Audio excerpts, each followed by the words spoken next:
اتقوا الله وكونوا مع الصادقين. اے اہل ایمان، اللہ سے ڈرتے رہو اور راست بازوں کے ساتھ رہو. ما كان لأهل المدينة ومن حولهم من الأعراب أن يتخلفوا عن رسول الله ولا يرغبوا بأنفسهم عن نفسه ذلك بأنهم لا يصيبهم ظمأ ولا نصب ولا مخمصة في سبيل الله ولا يطؤون موطئا يغيظ الكفار ولا ينالون من عدو نيلا إلا كتب لهم به عمل صالح ان اللہ لا یضیع اجر المحسنین. اہل مدینہ کو اور جو ان کے آس پاس دیہاتی رہتے تھے ان کو شایع نہ تھا کہ پیغمبر خدا سے پیچھے رہ جائیں، اور نہ یہ کہ اپنی جانوں کو ان کی جان سے زیادہ عزیز رکھیں.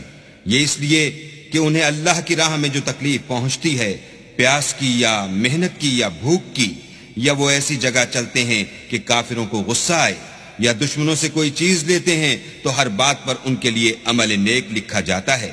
کچھ شک نہیں کہ اللہ نیکوکاروں کا اجر ضائع نہیں کرتا.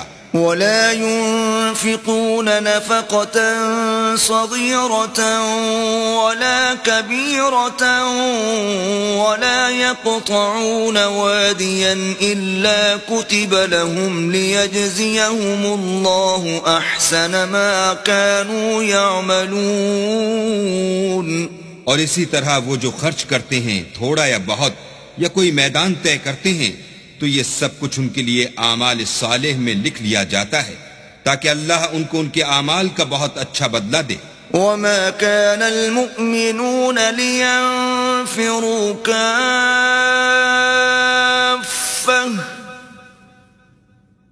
فلولا نفر من كل فرقة منهم طائفة ليتفقهوا في الدين ولينذروا قومهم إذا رجعوا إليهم لعلهم يحذرون. اور یہ تو ہو نہیں سکتا کہ مومن سب کے سب نکل آئیں، تو یوں کیوں نہ کیا کہ ہر ایک جماعت میں سے چند اشخاص نکل جاتے تاکہ دین کا علم سیکھتے اور اس میں سمجھ پیدا کرتے، اور جب اپنی قوم کی طرف واپس آتے تو ان کو ڈر سناتے تاکہ وہ حذر کرتے. يا أيها الذين آمنوا قاتلوا الذين يلونكم من الكفار وليجدوا فيكم غلظة وَاعْلَمُوا أَنَّ اللَّهَ مَعَ الْمُتَّقِينَ. اے اہل ایمان، اپنے نزدیک کے رہنے والے کافروں سے جنگ کرو، اور چاہیے کہ وہ تم میں سختی یعنی محنت و قوت جنگ معلومات کریں، اور جان رکھو کہ اللہ پرہیزگاروں کے ساتھ ہے. وَإِذَا مَا أُنزِلَتْ سُورَةٌ فَمِنْهُمْ مَنْ يَقُولُ أَيُّكُمْ زَادَتْهُ هَذِهِ إِيمَانًا فَأَمَّا الَّذِينَ آمَنُوا فَزَادَتْهُمْ إِيمَانًا وَهُمْ يَسْتَبْشِرُونَ.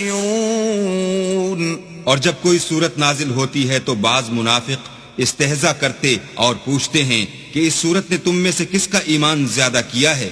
سو جو ایمان والے ہیں ان کا تو ایمان زیادہ کیا اور وہ خوش ہوتے ہیں. وَأَمَّا الَّذِينَ فِي قُلُوبِهِم مَّرَضٌ فَزَادَتْهُمْ رِجْسًا إِلَى رِجْسِهِمْ وَمَاتُوا وَهُمْ كَافِرُونَ. اور جن کے دلوں میں مرض ہے ان کے حق میں خبث پر خبث زیادہ کیا اور وہ مرے بھی تو کافر کے کافر. أَوَلَا يَرَوْنَ أَنَّهُمْ يُفْتَنُونَ فِي كُلِّ عَامٍ مرة أو مرتين ثم لا يتوبون ولا هم يذكرون. کیا یہ دیکھتے نہیں کہ یہ ہر سال 1 یا 2 بار بلا میں پھنسا دیے جاتے ہیں، پھر بھی توبہ نہیں کرتے اور نہ نصیحت پکڑتے ہیں۔ وَإِذَا مَا أُنزِلَتْ سُورَةٌ نَظَرَ بَعْضُهُمْ إِلَى بَعْضٍ هَلْ يَرَاكُمْ مِنْ أَحَدٍ ثُمَّ انصَرَفُوا صَرَفَ اللَّهُ قُلُوبَهُمْ بِأَنَّهُمْ قَوْمٌ لَا يَفْقَهُونَ۔ اور جب کوئی صورت نازل ہوتی ہے تو ایک دوسرے کی طرف دیکھنے لگتے ہیں اور پوچھتے ہیں کہ بھلا تمہیں کوئی دیکھتا ہے، پھر جاتے ہیں۔ اللہ نے ان کے دلوں کو پھیر رکھا ہے کیونکہ یہ ایسے لوگ ہیں کہ سمجھ سے کام نہیں لیتے۔ لَقَدْ جَاءَكُمْ رَسُولٌ مِّنْ أَنفُسِكُمْ عَزِيزٌ عَلَيْهِ مَا عَنِتُّمْ حَرِيصٌ عَلَيْكُمْ بِالْمُؤْمِنِينَ رَءُوفٌ رَحِيمٌ۔ لوگوں، تمہارے پاس تمہی میں سے ایک پیغمبر آئے ہیں، تمہاری تکلیف ان کو گراں معلوم ہوتی ہے اور تمہاری بھلائی کے بہت خواہش مند ہیں، اور مومنوں پر نہایت شفقت کرنے والے اور مہربان ہیں۔ فَإِن تَوَلَّوْا فَقُلْ حَسْبِيَ اللَّهُ لَا إِلَٰهَ إِلَّا هُوَ عَلَيْهِ تَوَكَّلْتُ وَهُوَ رَبُّ الْعَرْشِ الْعَظِيمِ۔ پھر اگر یہ لوگ پھر جائیں اور نہ مانیں تو کہہ دو کہ اللہ مجھے کفایت کرتا ہے، اس کے سوا کوئی معبود نہیں، اسی پر میرا بھروسہ ہے اور وہی عرش عظیم کا مالک ہے۔